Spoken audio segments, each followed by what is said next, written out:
December 1న జరిగే మాలల సింహగర్జన సభను విజయవంతం చేయాలని పిలుపునిచ్చారు చెన్నూరు ఎమ్మెల్యే వివేక్ వెంకటస్వామి.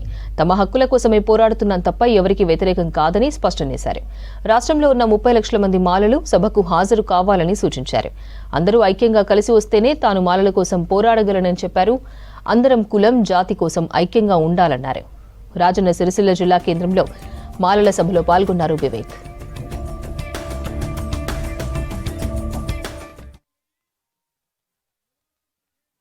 ఈ దేశంలో దళితులు అంటే ఒక్కసారి దళిత కుటుంబంలో పుడితే ఎప్పుడు కూడా దళితుడే ఉంటాడు. మీరు ఇలాంటి సమాజంలో ఏదైతే హోమోజినస్ ఆర్టికల్ 341లో ఉందో దాన్ని మీరు ఇంద్రసాని జడ్జ్మెంట్లో ఏదైతే ఇచ్చినారో ఈ ఎకనామిక్ బ్యాక్వర్డ్నెస్ దళితులలో ఎప్పుడు ఉండదు. ఇది కేవలం కుల వివక్ష.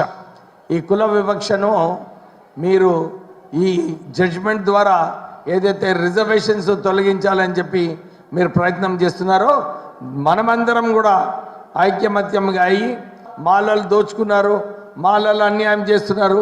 ఎక్కడ కూడా మాలలు ఎప్పుడు కూడా తప్పుదారిలో పోలేదు, వారు నోరు జారలేదు. కానీ ఈరోజు ఏదైతే మాలలను కించపరుస్తున్నారో అన్ని పొలిటికల్ పార్టీతో కూడా చూశాను. మాలలంటే తక్కువ సంఖ్యలో ఉన్నారని చెప్పి చిన్న చూపు చూస్తున్నారు మాలలను.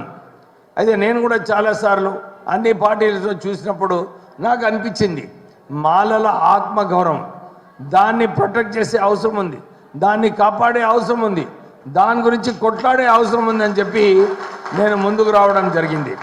ఎందుకంటే ఎప్పుడైతే మనకు సెల్ఫ్ రెస్పెక్ట్ లేదో, మాలలకు సెల్ఫ్ రెస్పెక్ట్ లేకుంటే మనం ఏది కూడా కొట్లాడి సాధించలేము. కొట్లాడి సాధించుకోవాలనుకుంటే ఆ ఆత్మగౌరవం ఉండే అవసరం ఉన్నది.